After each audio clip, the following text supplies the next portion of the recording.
How did the project come to you? In a very strange secret meeting where Andrew Kosovo, one of the Alcon producer, asked to meet me in a place where nobody could recognize us, in New Mexico, where and he said it's very important. It needs to be. And Andrew came in a small cafe and he sat in front of me and put an envelope, and on his envelope it was written a one word, which was Queensboro. And he looked at me in the eyes. He said, "Queensboro doesn't exist. That's the Blade Runner project." And that my heart skipped a beat. When the first time I heard about it, I thought that it was like a fantastic bad idea. I mean, just to think about the idea that someone will try to do a sequel to that masterpiece, I was like, woof, that's gutsy, but is it a good idea, you know? Once I read the screenplay, I understood. There was a very strong ideas on the page, very strong. Potential to make a very powerful movie. And that's why I'm here. Now, going back to the first film, what kind of impact had that had on you when that came out?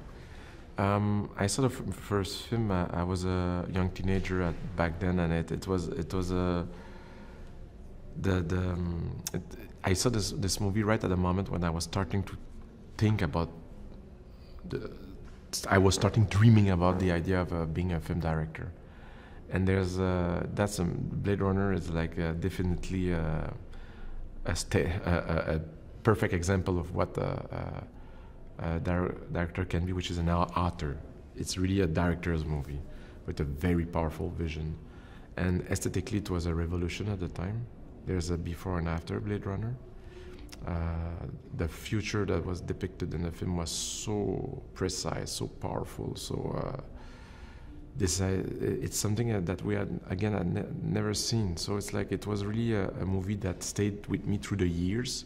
I saw it over and over. It was it came out at the same time as the new technology called VHS, where we could own a movie. So it's one of the first movie I ever owned, like a book, watching it over and over because the poetry of the movie was so strong.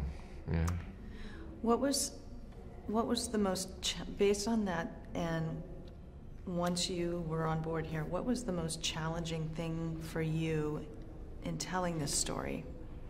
Well, the thing is that something that links both movies is Rick Deckard's character, played by Harrison Ford. To bring back that character to life for me was like I felt a huge responsibility. You know, it's a character that was dreamed first by Ridley Scott, of course, and Hampton Fancher, and to figure out where this character will be, and how time will add an impact on him and his mental state and the way it will be emotionally. That's something I really did. It was one of the biggest challenges. I definitely needed Harrison Ford to help me with that task. The sound and vision to this film is so stunning. In terms of the visual that you've created, how was that process, and how did you bring that to the screen? The thing is that the first movie, again, is a landmark, aesthetic landmark in film history, and so we had to relate to the main qualities of that movie, and then at the same time I had to find my own, where I had to find the own identity of this new movie. So it was a long process. I brought on board Roger Deakins right from the start, my cinematographer. I needed someone that I could have a dialogue with right from. I said I cannot dream alone. I need a lot of people to dream with me. Mm-hmm. And Roger came on board, and we spent several weeks in Montreal drawing what will be the foundation of the movie, the laws, the logic, aesthetic logic, even the laws of the society, everything, all the. So we found our very own logic into it, and then. All the aesthetic basis of the movie. We draw the whole movie together. So that's where the movie was born, the Bible of the movie that we referred to until the very end. But it was a journey to try not to do the same thing that has been done, and try to revisit this universe without nostalgia, trying to find our own voice with those colors. I bet that was challenging. And I want to go to also your approach to sound in the film and music to your films and telling your story. Like, I really noticed in the sound in this film, especially like if you take the first scene where there is the kettle boiling and then there's action going on and then the kettle boiling, it's like there's a contrast of sound there. How can you talk about that process in your storytelling? Yeah, sound design. Say movies is like for me, cinema is not about dialogue. It's about choreography, dance between sound and images, and the opening. I'm happy you noticed the sound design right out from the start, where we tried to create tension with sound design, and the sound design of the first movie is very striking. It was something that, aesthetically was quite unique. And as much I took several visual liberties from the first movie, I felt that we should be quite close to the spirit of the sound design of the first movie. So we worked very hard to bring that kind of impressionistic, artificial quality to the atmospheres. Technically feel like there's always some kind of sounds that we never heard before that are coming from technology that we don't know, and that are carefully blended with the music. And the music being composed by Ben Walfish and Hans Zimmer. We inspire ourselves from the soundtrack of the first movie, composed by Vangelis.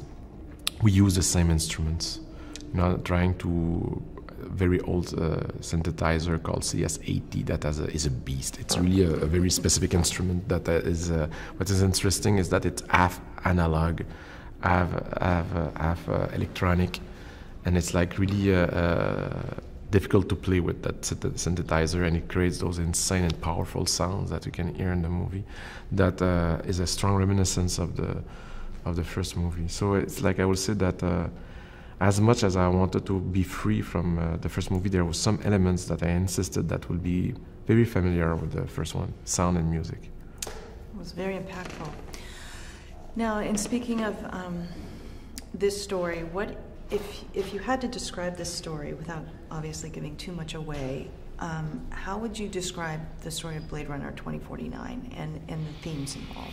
But I will say that it's a police investigation. It's a detective story where a detective is having to deal with a very difficult case, where at one point he made a discovery that blurs is a intellect that is becoming so passionate about his investigation that he's starting to lose his rationals, and that he's being too much. He begins to be too much emotionally involved, and that will bring him to be in contact with something that I think is beautiful in the movie, which is a kind of broken dream, and I don't know if it makes sense in English what I'm saying, but that's the way I will describe it. Yeah. No. That's a beautiful way to describe it, and I think the story is also very thought-provoking, and it makes you think of humanity and how we look at humanity. Was that an intended theme within the film? Yeah, but the thing is that the first movie, it's a existential story. I mean, it's a story. It's a reflection on human condition, on how we deal with the fact that we don't know where we are coming from, and we don't know where we are going, and it's like that pressure of time upon our shoulders, and our relationship with memory, our relationship with the past, how we deal with the pressure of our past, and it was like that. Those themes were in part of the DNA of the first movie, and they are part of the DNA of the second one too, as well. So do you feel that people that are not familiar with the first movie can go see this film and still understand it and appreciate it?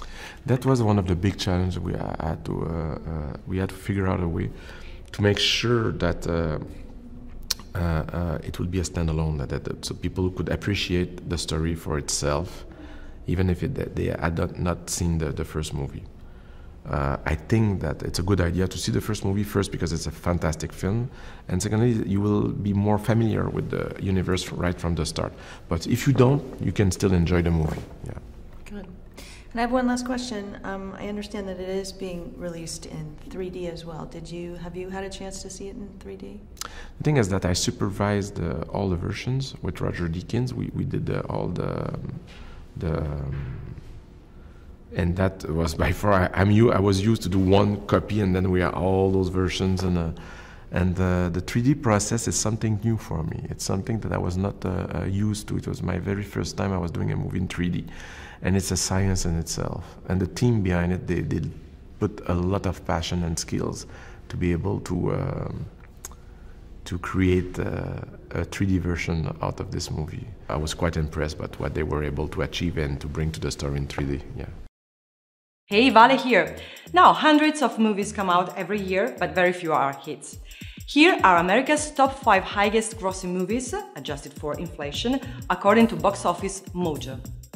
Okay, number 1, Gone with the Wind. Released in 1939, is one of the world's first genuine blockbusters, with a grand total of $1,786,074,500.